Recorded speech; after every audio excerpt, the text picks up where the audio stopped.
மாணவ செல்வங்கள் அனைவருக்கும் எனது அன்பான வணக்கங்கள். சிறுவர்களுக்கான திருக்குறள் 100 அப்படிங்கிற தலைப்பில் 56வது திருக்குறள் பார்க்க போகிறோம். நல்லார்கண் பட்ட வறுமையின் எண்ணாதே கல்லார்கண் பட்ட திரு. திரு அப்படின்னா செல்வம். நல்லவர்கள், இது கல்லாமைங்கிற அதிகாரத்தில் வந்திருக்கு. இந்த இடத்துல நல்லார் அப்படிங்கிறது படித்தவர் கண் இருக்கக்கூடிய வறுமை, அதாவது இன்னாது, அதாவது படித்தவர்கள்கிட்ட இருக்கக்கூடிய வறுமை இன்னாது. அதை விட இன்னாது எது அப்படின்னா படிக்காதவர்கள்கிட்ட இருக்கிற செல்வம். அதாவது கல்லூரிக்கு போய் படிக்கிறது மட்டும்தான் படிப்பு அப்படிங்கிறத நினச்சிக்க கூடாது. நம்ம ஒவ்வொரு நாளும் ஒவ்வொரு விஷயத்த கற்றுக்கிட்டே தான் இருக்கணும். அதுதான் படிப்பு அப்படிங்கிறது. எந்த விஷயமே கற்றுக்காத ஏற்கனவே செஞ்சதையே செஞ்சிட்டு இருக்கிறது தான் படிக்காத ஒன்றா சொல்கிறாங்க. நல்லார்கண் பட்ட வறுமையின் இன்னாதே, அதை விட இன்னாதது எது அப்படின்னா கல்லார்கண் பட்ட திரு. கல்லாதவர்கள்கிட்ட செல்வம் இருந்தது அப்படின்னா அது கரெக்டாக யார் யாருக்கு போகணுமோ அது போய் சேராது அப்படிங்கிறத சொல்லியிருக்காங்க. செல்வத்துள் செல்வம் செவிச்செல்வம் அச்செல்வம் செல்வத்துள் எல்லாம் தலை.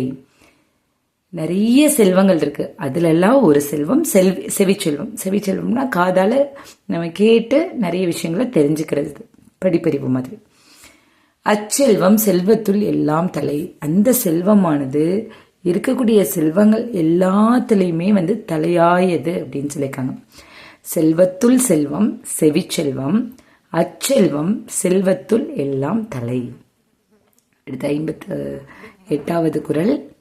எப்பொருள் யார் யார் வாய் கேட்பினும் அப்பொருள் மெய்ப்பொருள் காண்பது அறிவு.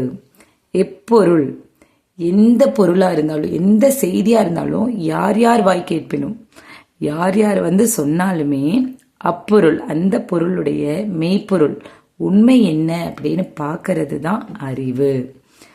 எப்பொருள் யார் யார் வாய் கேட்பினும் அப்பொருள் மெய்ப்பொருள் காண்பது அறிவு. அடுத்தது, எவ்வது உறைவது உலகம் உலகத்தோடு அவ்வது உறைவது அறிவு. எவ்வது உறைவது உலகம், அதாவது உலகம் எந்த போக்கில் போகுதோ அதோட சேர்ந்து வாழ்றத அறிவு. அப்ப உலகம் நிறைய பழிச்சொற்களை எல்லாம் செய்து நிறைய கேடான செயல்களை எல்லாம் செய்யுது அப்படின்னா அதோட நம்ம போகிறது புத்திசாலித்தனம் இல்லை. நிறைய டெக்னாலஜி இருக்கு, நிறைய வளர்ந்து வந்துட்டு இருக்கு. ஃபார் அன் எக்ஸாம்பிள், இப்போ எல்லாம் மொபைல் இல்லாத யாருமே இருக்கிறது இல்லை. இல்லை நான் மொபைலை யூஸ் பண்ண மாட்டேன் அப்படின்னு சொல்றது இல்லை அறிவு. வளர்ந்து வரக்கூடிய சூழ்நிலையில இப்போ எல்லாருமே ஜிபேவே வச்சிட்டு இருக்காங்க. இப்போ எந்த இதுக்கு போனாலும் ஜிபே யூஸ் பண்ணிட்டு இருக்காங்க. இப்போ ஜிபே இல்லாத ஒருத்தர் வியாபாரம் பண்றாருன்னு வச்சுக்கோங்க, அவருக்கு வியாபாரம் செழிக்காது. அப்போ உலகம் எதை நோக்கி போயிட்டு இருக்கோ அதை நோக்கி நம்மளும் படித்தவங்க படிக்காதவங்க எல்லாருமே ஜிபே வச்சிருக்கணும். அப்பதான் அவங்களுடைய வியாபாரம் பெருகும். இல்லை யாருமே அதிக பணம் கொண்டு போக மாட்டாங்க, அப்படிங்கும்போது அவங்களோட வியாபாரம் பெருகாது. அதான் சொல்லிருக்காங்க, எவ்வது உறைவது உலகம். உலகம் எந்த போக்குல போயிட்டு இருக்கோ உலகத்தோடு அவ்வது உறைவது அறிவு.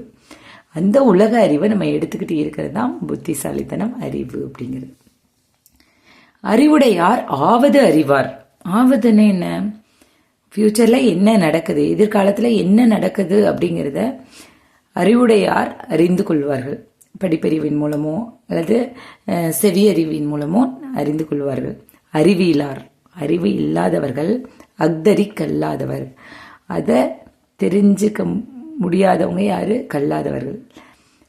கல்லாதவர்கள் என்ன பண்ண முடியாது, அதையெல்லாம் தெரிஞ்சுக்க முடியாது. அறிவில்லாதவர்கள் இதையெல்லாம் பார்த்து தெரிஞ்சுக்க முடியாது அப்படிங்கிறத சொல்றாங்க. அறிவுடையார் ஆவது அறிவார், அறிவிலார் அஃது அறி கல்லாதவர். நன்றி மாணவர்களே, அடுத்த ஒரு காணொலியில் சந்திப்போம். நன்றி.